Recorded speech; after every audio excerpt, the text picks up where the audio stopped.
Harmel, life and career coach, as well as editor of Be the Real You magazine.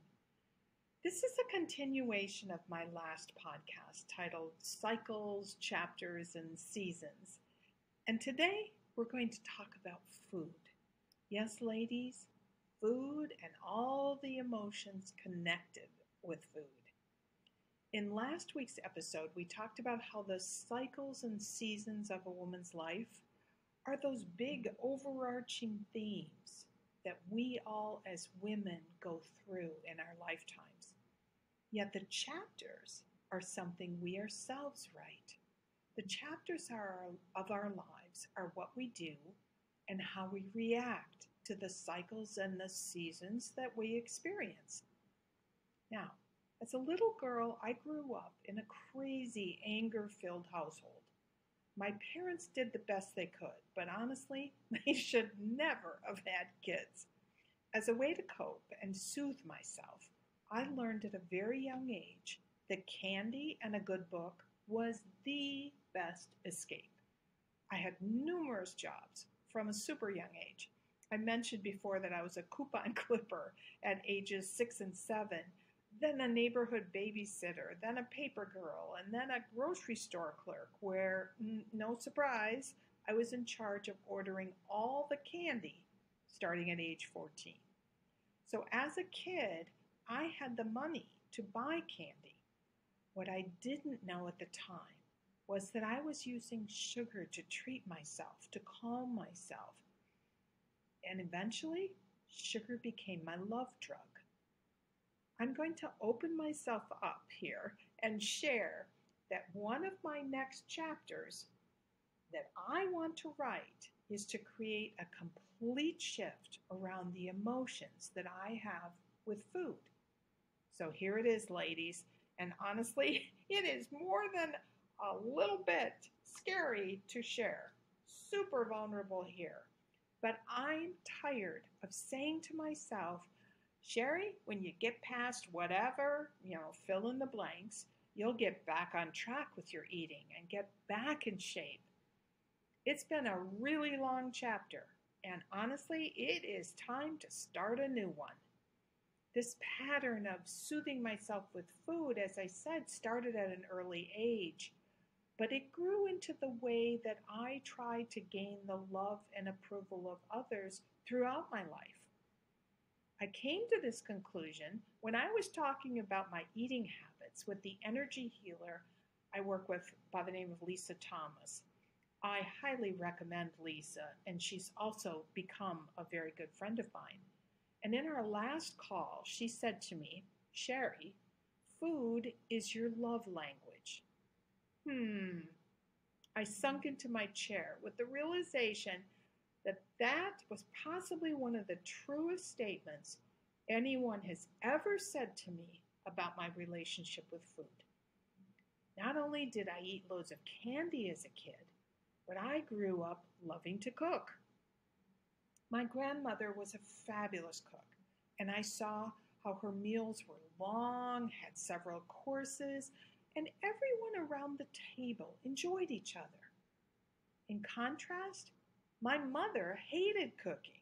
She probably had an eating disorder, and therefore meals were horrid, but they were also super quick and usually had one child or another crying and my father yelling at a different kid. It was crazy.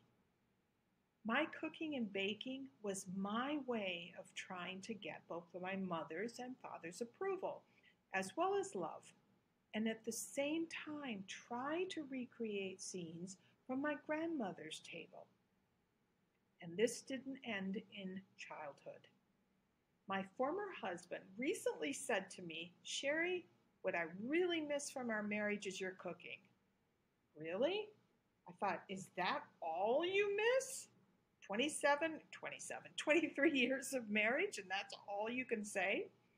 Again, my cooking and entertaining was my way of showing him and everyone in my family how much I loved them, and then I would bask in any compliments that I could get. I created food rituals for holidays and birthdays to connect with my stepkids. and try to make us a family. Even my book club friends were invited to my home each month on this recent Minnesota excursion when I tried out recipes, but it was also my way of showing them how much I cared about them and appreciated their willingness to reconnect with me. I loved having long dinners with multiple courses long before I fell in love with France. But somewhere along the way, and maybe all the way back to when I was a child, my love language had gotten unhealthy. I was never overweight until my marriage became so heartbreaking that I began to lose my sense of self. It was then that this love language, i.e., food with lots of sugar, seeped into the way I gave myself the love I was lacking. Wow, this is a huge revelation. Suddenly the curtain opened and I saw the reasons behind my dysfunctional relationship with food. No diet plan was going to help me in the long term unless I opened up to what was really going on there. I recently heard Rachel Cruz, who is a money expert. She has several books out. She's actually quite good. She said that personal finance is 80% behavior and 20% knowledge. Well, I think the same could be said about our weight and our relationship with food. 80% is emotional habits, and 20% is knowing how to eat better. I find it so interesting that we have many next chapters. Post-divorce, I thought I had reinvented myself, and actually I had, in so many positive ways. My career became a focus. I obtained contracts in higher education that made me feel I was achieving a certain level of success. I moved back to the city where I felt most at home, and because I loved the woman that I am in Paris, I chose to rearrange my life and spend 6 months of each year in Paris. I grew closer to my children, I made wonderful new friends, I expanded my world in so many ways.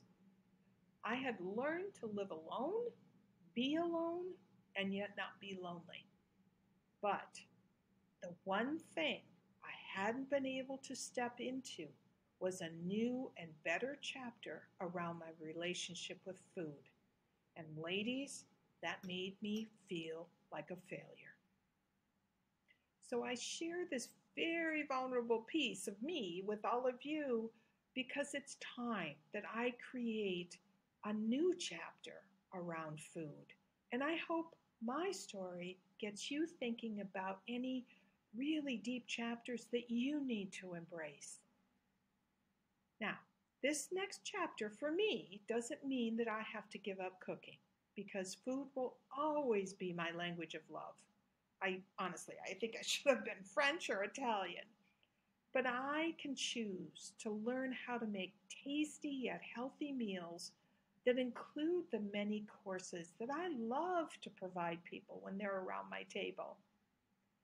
Today, I am starting this new next chapter of food in my life. I am ready to end that old chapter, close the book on that chapter, and start a new chapter. Honestly, though, it's darn scary. Leaving an old chapter and starting a new next chapter can make you feel very sad. The old chapter's like a dear old friend. No matter how dysfunctional it's been in your life, it's familiar, it's comfortable. So I have a sense that maybe all this talk of creating new and next chapters might have brought up some similar feelings for you. Yet, as scary as it is, what choice do we have? Well, actually, we do have a choice. We can stay on the same path in the same job, remain in the same bad relationships, whether with people or in my case, food, or we can choose to write a new and empowering, nurturing, and dare I say, loving next chapter. Not having the courage to begin yet another next chapter leads to absolutely nothing but regret. And regret is like this pill of poison that we add to our vitamin pile every single day and wonder why we don't feel healthier or why we aren't filled with more energy. Regrets are energy suckers, plain and simple. And regrets want to keep you stuck in the muck. I'm not going there, and I hope you aren't either. So I've shared my big, scary next chapter. What's yours? Go ahead and share in our Facebook group. Tell us what terrifies you about that new next chapter. Let's support each other as each of us embraces our new next chapter. The hard ones, not just the easy ones. So, I want to thank you for spending your precious time joining me today. There are, like I said earlier, hundreds of podcasts out there, and I am grateful that you chose to be here with me today. And I have an exciting announcement, if you haven't already heard, that sometime towards the end of June, I'm bringing my Paris soiree experience to you by offering you my very first champagne soiree. Now, if you didn't already hear, I regularly attend a soiree put on by Nancy Perdot, who owns Salon Septième in Paris. I got this crazy idea because I love my Paris soirees. And I thought, why not create my own here and the Be the Real You platform? Just let's make it online. I'm planning one soiree a month where we'll have the opportunity to discuss a specific topic. Sometimes I'll bring on guests, and actually I'm lining some of them up right now. And I have to share that I'm going to limit the numbers. And the reason I'm doing that is that we easily can connect with each other.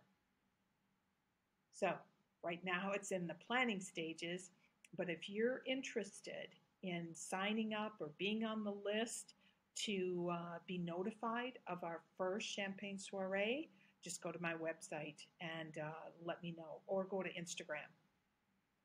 There will be no cost to attend these soirees. This is really an opportunity for us to create that community.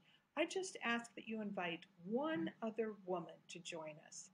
So it's up to you to spread the word.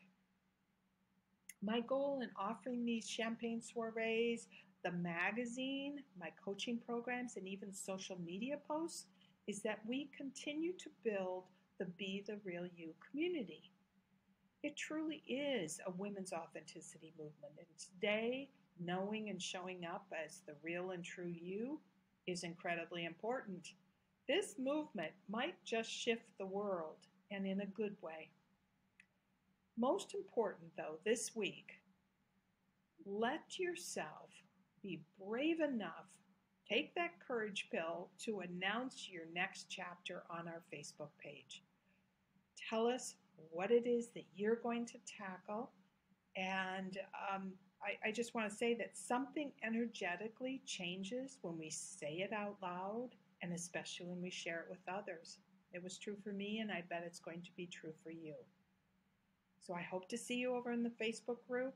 But in the meantime, take care, everyone, and see you soon. A biento.